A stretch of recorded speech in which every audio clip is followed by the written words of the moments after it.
So, Swamiji, the whole idea of morality, where we see that this morality, there is lack and paucity of morality today, how can we move back towards that place?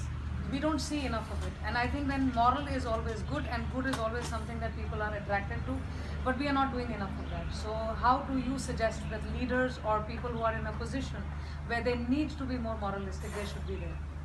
See, the thing is, first of all, we must understand that values are more important than valuables.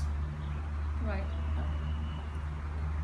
Again, values of life are those which enrich our life with peace, happiness. Right. No wealth can guarantee that. True. When we are driven only by greed for wealth or desire for pleasures, naturally, people don't think about any morality. In fact, they think that such values or such disciplines are an encumbrance to them. Yeah, it becomes difficult. But even to enjoy our pleasures or even to enjoy our wealth, only when we have got positive values, Right. positive attitudes, Right. positive behavior, that can we actually really enjoy the pleasures or the wealth of life. Right. Now, till we understand that, it's not easy for people to live the values. True. Actually, values are something which is very natural. Yeah. A child is naturally good. Right. Is it And not? they get spoiled through the Over a period of time. over a period of time. Is it Yes. not? Yes. A mother is naturally good. Right. So, True. so goodness is natural. Right. So it's not like it's an effort to be good. Right. Honesty actually requires no effort. Absolutely. If you It's the see that, actually it's the easiest thing to because do. it's you just say. Yeah. To lie, you have to Think. think. Think and get smarter than being honest. and you yeah. see, so if you really understand that everything that is natural is what we call as moral. Being, yes. No? Yes. Now these word morals, ethics have, Right. have been so, Distorted. distorted in our Right. minds that really speaking we don't even want to talk. Right. When people say we don't want to talk about it, now Right. don't lecture us, Right. don't. Right. They tell the Right. mothers, don't lecture us. So first of all, these values must be taught positively from our childhood, Right. number one. Right. Secondly, there must be role models to follow. True. Today, very often you'll find children and youngsters, and today it's become an excuse, I would say so, that they will always say, where are role models? Mhm. If we go to find, we will find role models Right. in our own house. Right. Maybe not necessarily in our own parents, but Right. you can find in our grandparents or an uncle or aunt or somewhere you'll find it. True. No? True. So they say there's no role model teachers, Mhm. but there are. Right. And if you really want to find some role models from our epics, Right. so it's very important to have a hero or heroine in our life. Right. I agree. And today they even very proudly wanted to be Ravan as the hero. I think this whole idea of morality and this goodness has been distorted and being made academic. We're trying to see if we can study morality. I don't think there's a study of morality. It's an inner thing which people are born with, and somewhere we distort it on the way thanks to either upbringing, conditioning, society. And I keep telling everybody, society doesn't make us, we make society. Yes. And we get up, and if we don't have a role model, let us be the role model rather than being That's important. You complaining. have to be the Yeah, change. you got to be the change. A change So, setter. yeah. So these are the important things about moral upbringing. Right. Now even moral upbringing, how do parents bring up? Don't lie, Yeah. rather than Speak the truth. speak the truth. Right. Why? Because then you see that there is an opportunity to lie. Right. Right. Rather demonstrate to them what is the right behavior, Right. rather than telling them this should not be Yeah. done. Because children don't even see that very Right. often. They don't. Yeah. They don't see that. Right.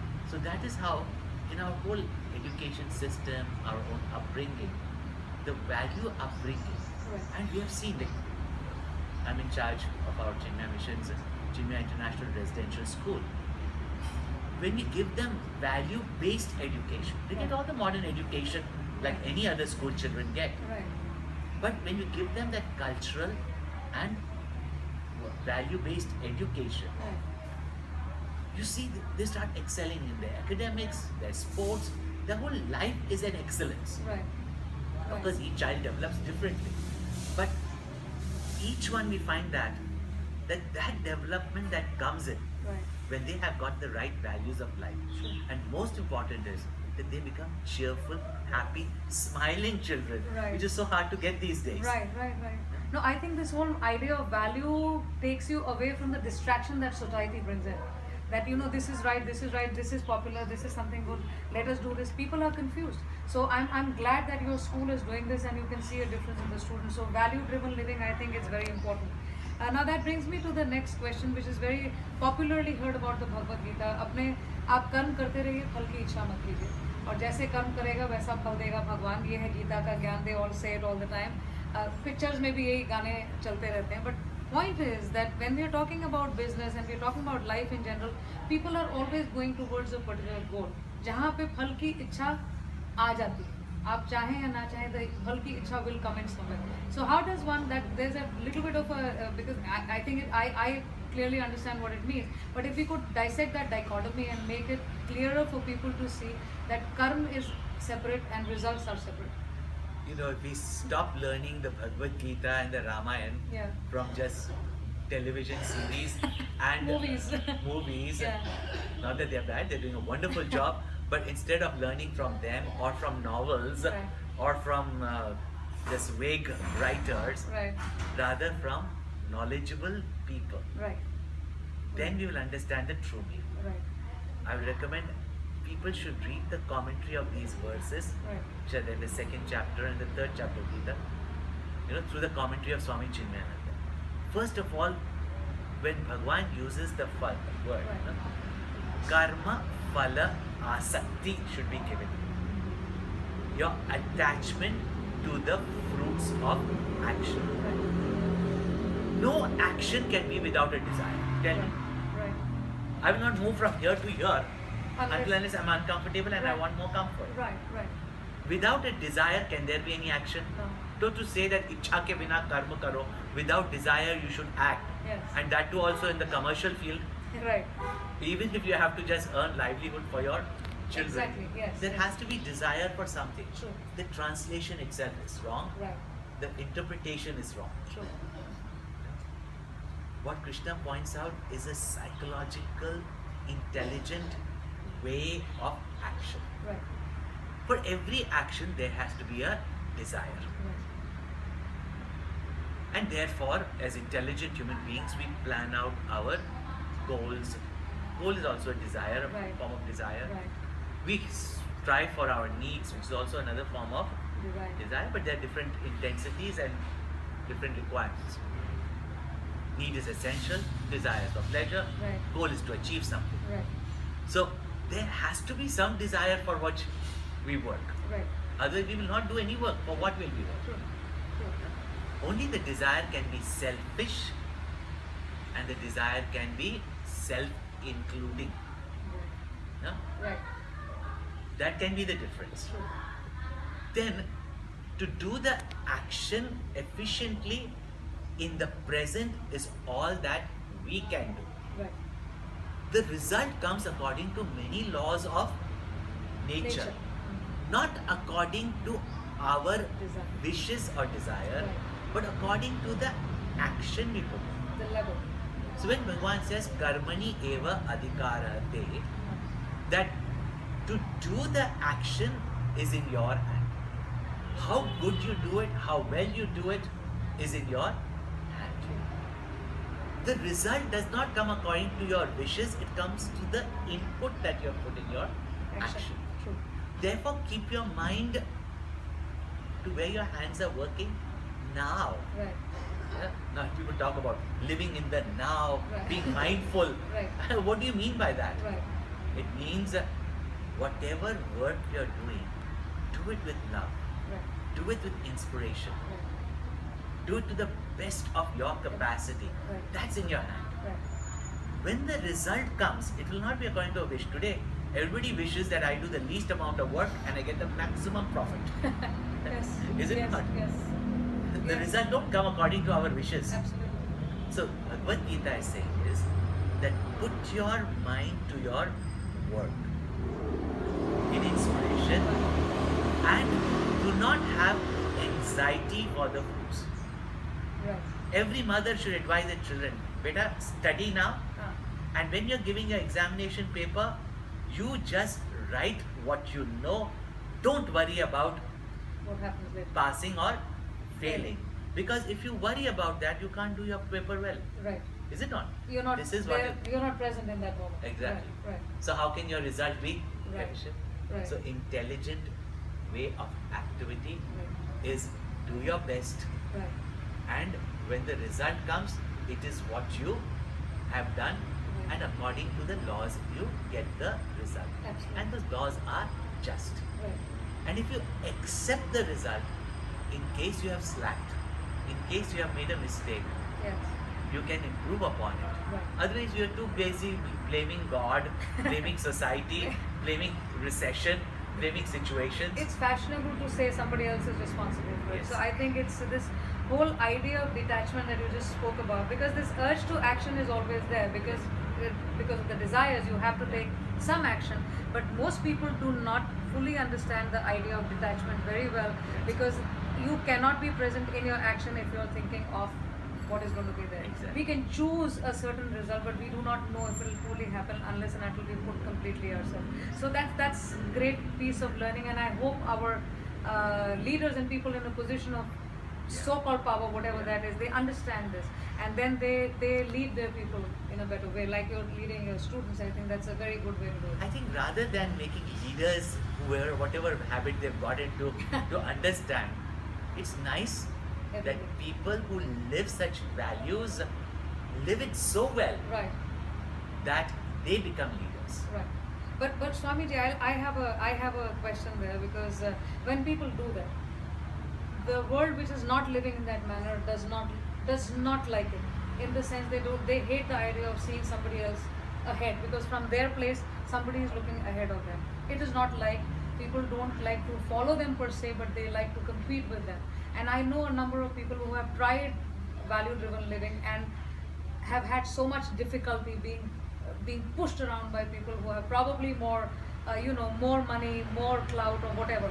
So a lot of people back off from this kind of living, or speaking their mind or heart or action in the truest form, just because of this. How does one deal with that?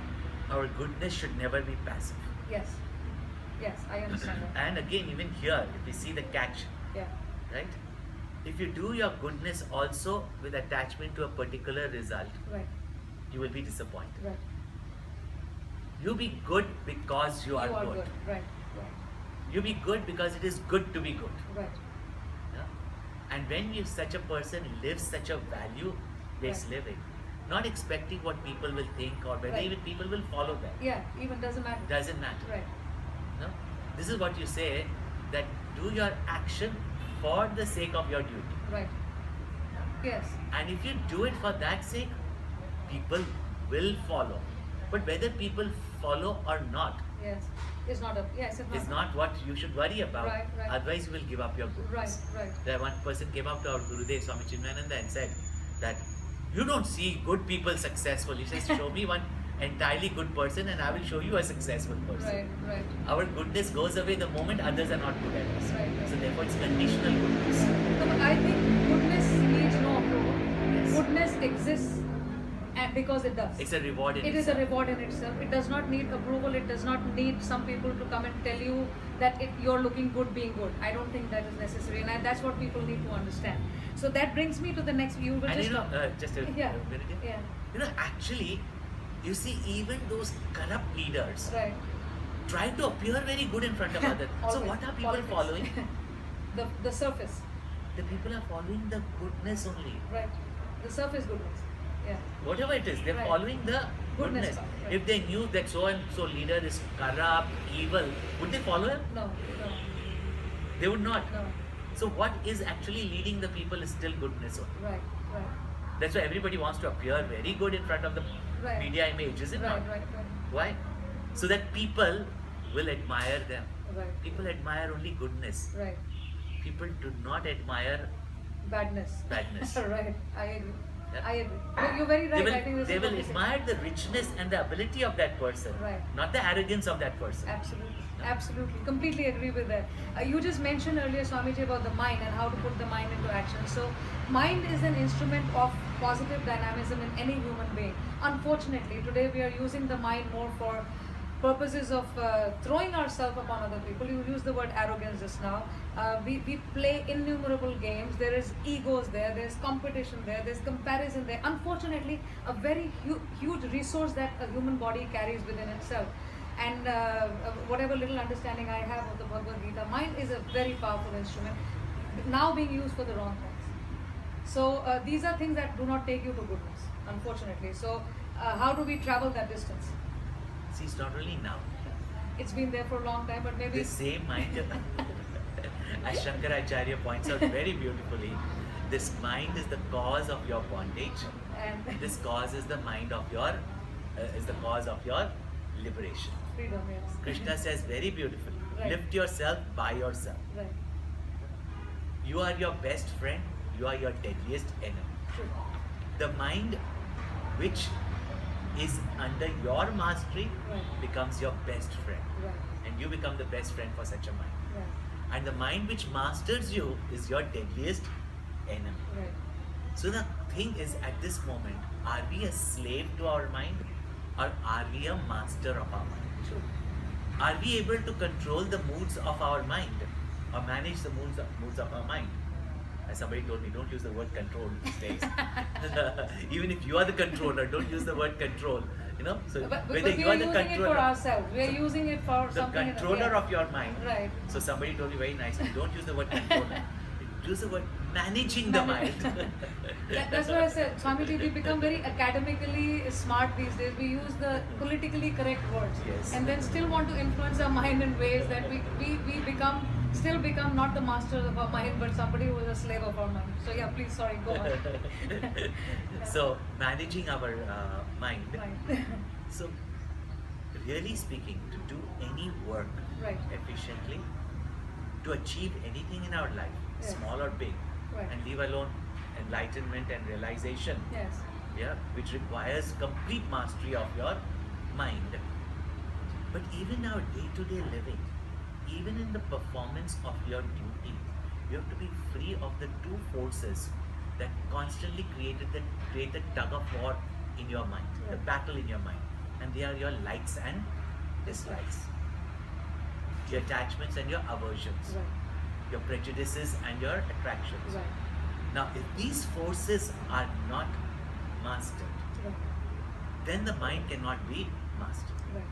But when you live in this world doing your best and accepting the result, Right. there's no like and dislike. Right. The result is like prasad. Right. There's no like and dislike. True. That's why people like to go and eat free food. It's Yes. not because it's free food. Right. It's because there you're not questioning whether your wife made a hard roti or a soft roti. Right. अच्छा है कि नहीं? Yeah, हाँ. it is Choice prasad. नहीं है, right, It's right. Lord's gift. I Right, take it. right. There is no likes and dislikes. Right. If we can work in this world, Right. likes and dislikes will be there, but we don't come under their sway. Right. And the only way not to come to their sway is train our mind to do whatever action or duty that is required of us. True. And in duty, there's no question of like or dislike. It has to be Done. done. Right. Yeah, no doctor likes to play with blood, Right. but he has to do it. Right. He does it. He doesn't even think whether he likes it or Right. dislikes it. Right.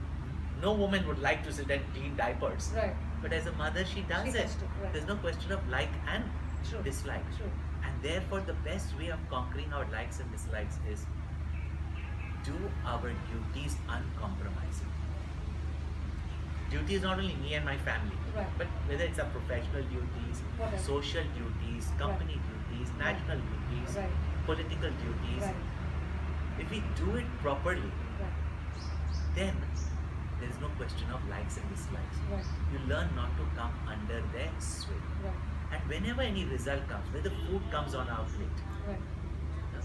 whether any result comes, you work for whatever result. Right. But when the result comes, at that moment you accept it.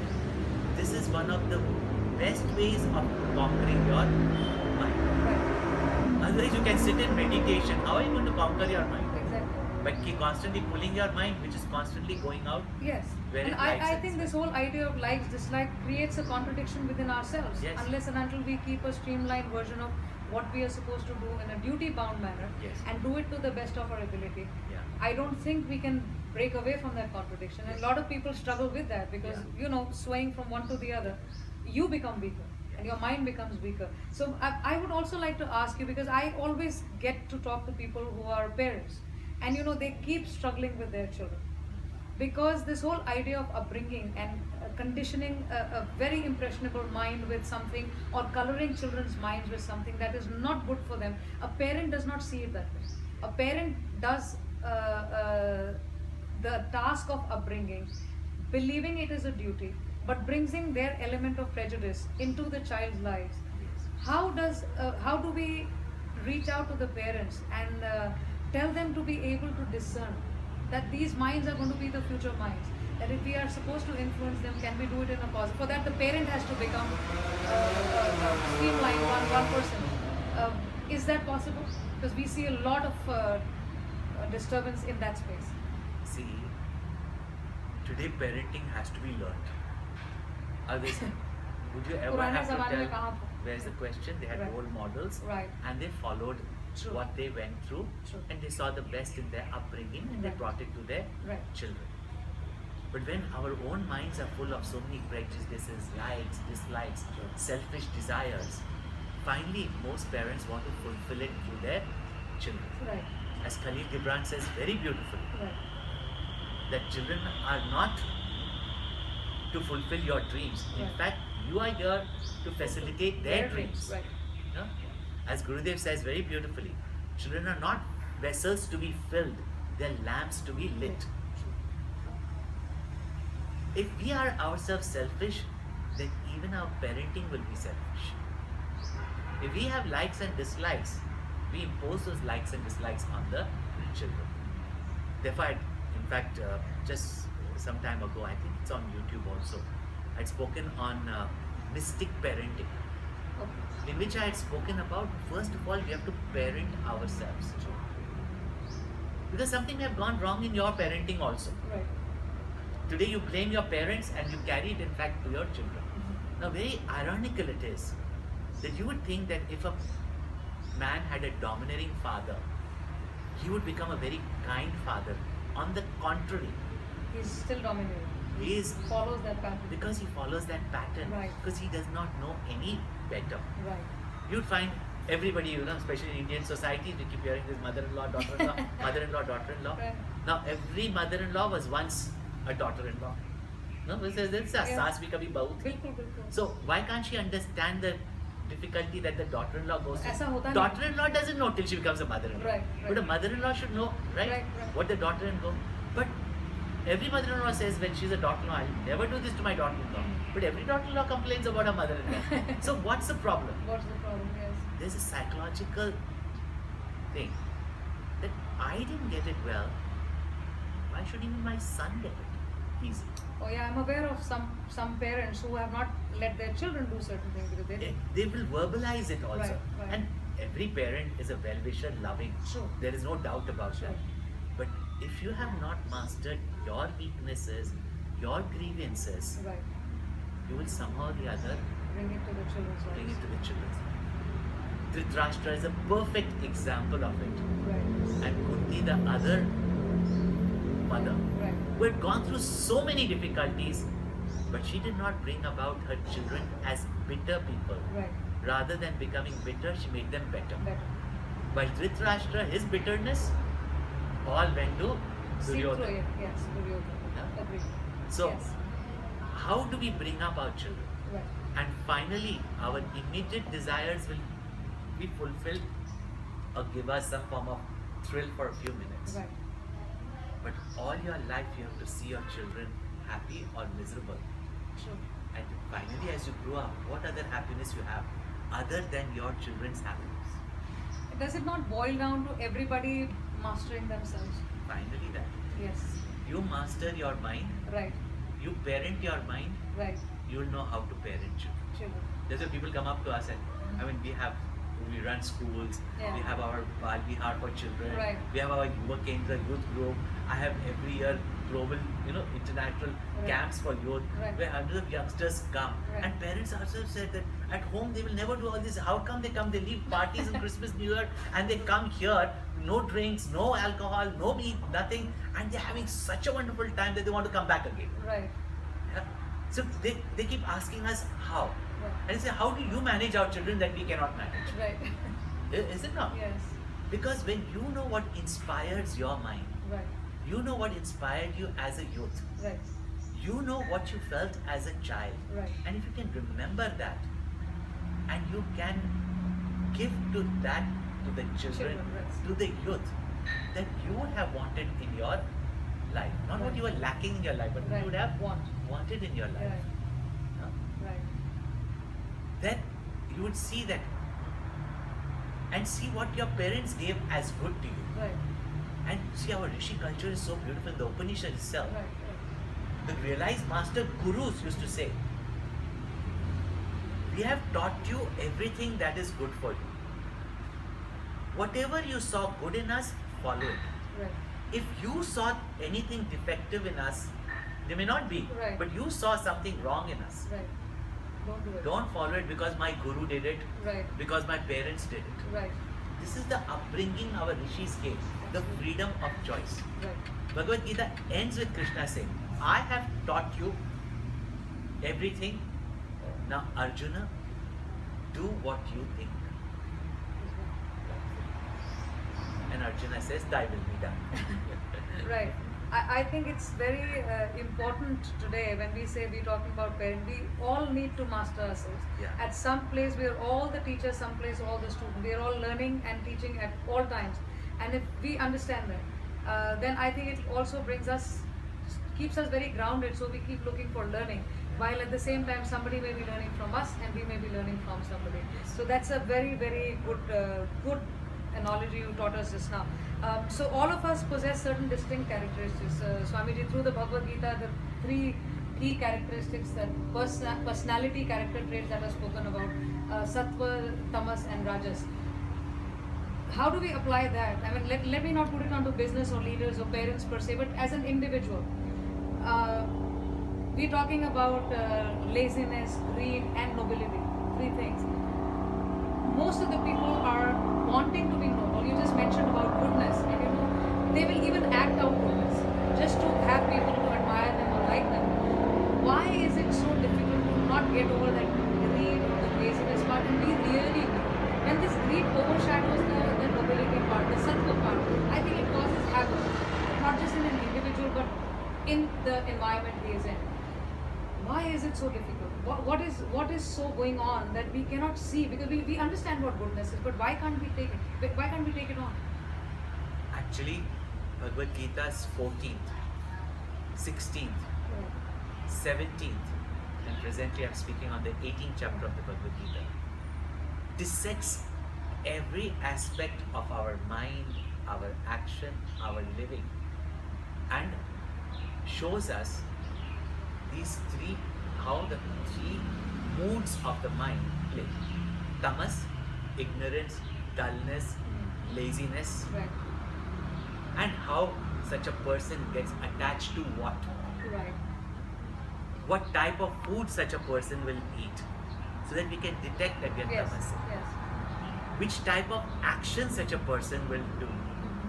What type of knowledge or vision such a person has. Right. What type of a personality he becomes. Right. The complete description is given of a tamasic, then a typically rajasic Right. person Right. who's active, passionate, greedy, and a sattvic person who's calm, peaceful, knowledgeable. So, if you find there's a complete description given in the Bhagavad Gita, and Krishna points out continuously in the theme of the Bhagavad Gita, Yes. to overcome your negativities is to perform your duties, but very important, without the anxiety or attachment to the fruits, which means with acceptance. In fact, all such actions can be done only when you have a higher and nobler goal. When there's gratitude to God and nature, Right. to society, then only you can perform such actions where you take the totality as you, Right. not just me, myself, Right. as an individual. All such inspirational activities Right. will lead you to sattva. Right. And sattva has got knowledge, Right. attachment to knowledge. Right. And then only you can get knowledge of the truth. So even there in the 18th chapter of the Bhagavad Gita, Shri Krishna has analyzed action, the doer of the action, the vision or motivation behind the action, True. the sense of fortitude, Right. the understanding and application in each action Right. are with this sattva, rajas and tamas.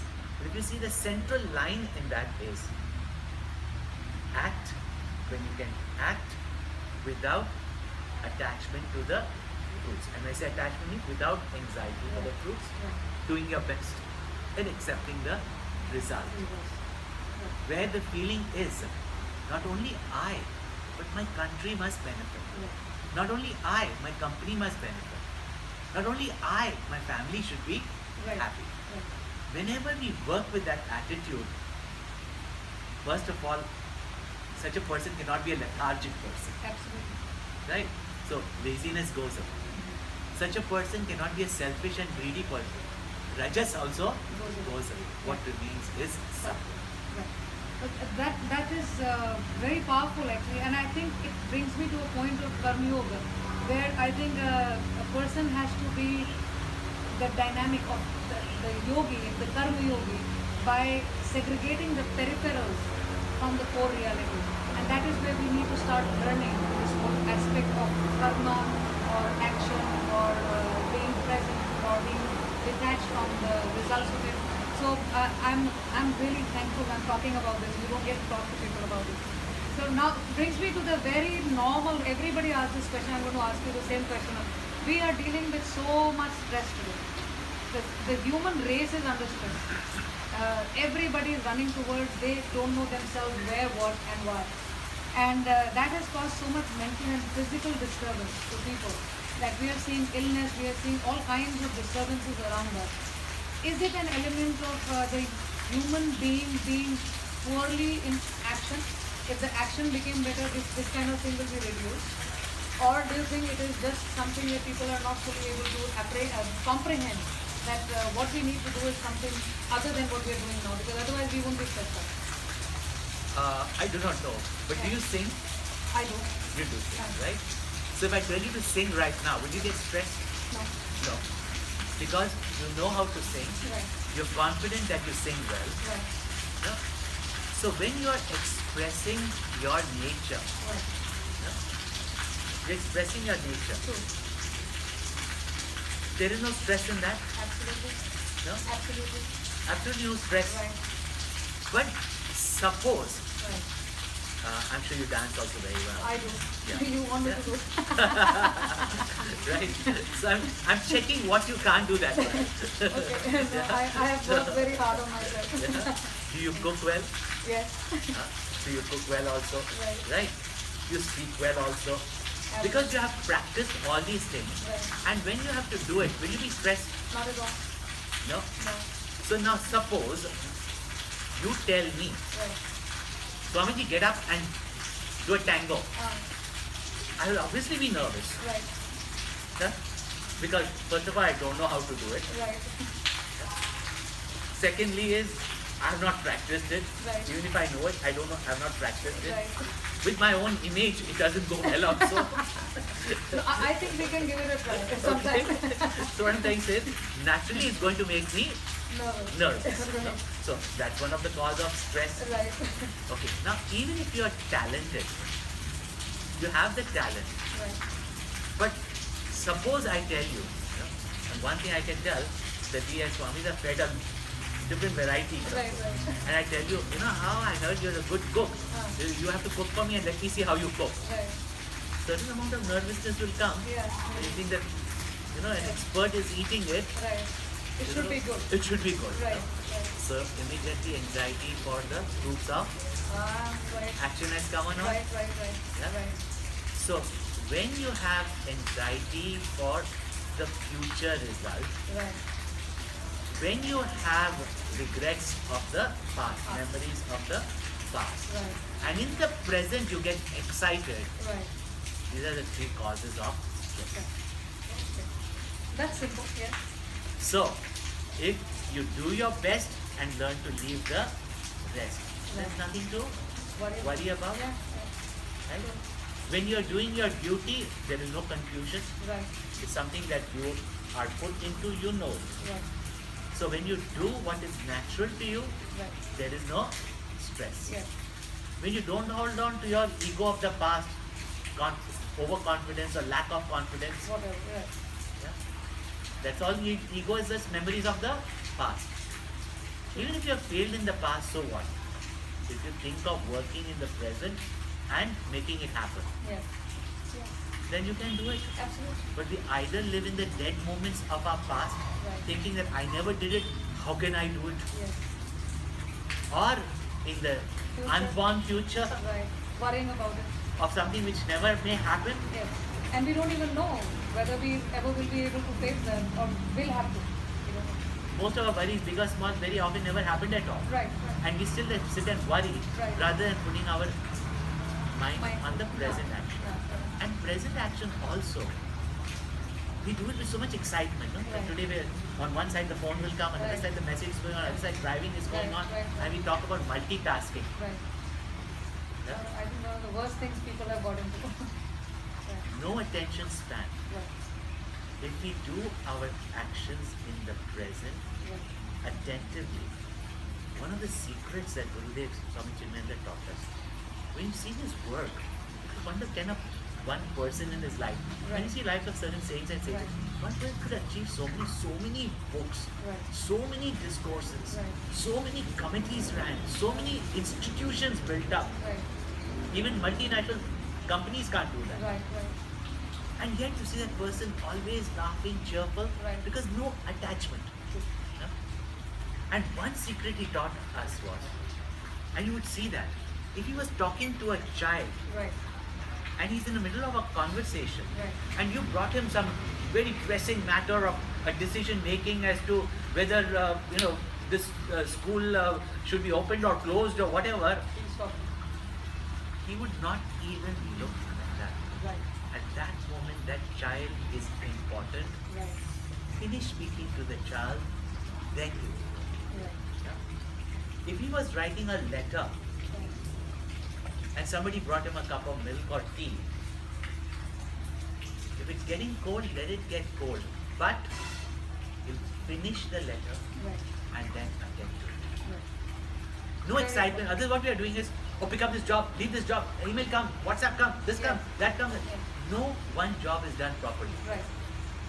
We're doing too And the many- worst part is that email which complains will come and you accidentally forward Send it it- forwarded to the wrong to the person. wrong person. No, that is. I think that this is what today, because we are the activity that we are indulged in or involved in, is more on the front that people should see that we are active. You know, we are doing something really well, which means that people are jumping all over the place, literally acting out action rather than doing the action. So I think that is where we all are. So I'm very grateful I spoke with you, because I think I learned something just now, and I'm sure the viewers did. So thank you very much. You talked about being stressed out. I think the only thing that stresses me out is being politically correct. I cannot handle that. I mean, if I'm asked to say something really, really nice because I'm not thinking about it or not feeling it, I won't be able to say it. That's the only thing that stresses me out. So I'm very grateful to you. Thank you very much for your time, sir. And Abha, you're doing wonderful work Thank you very by much. bringing I mean, this knowledge. I would really want that. I will come back to you again, because I think there is so much to learn from people like yourself.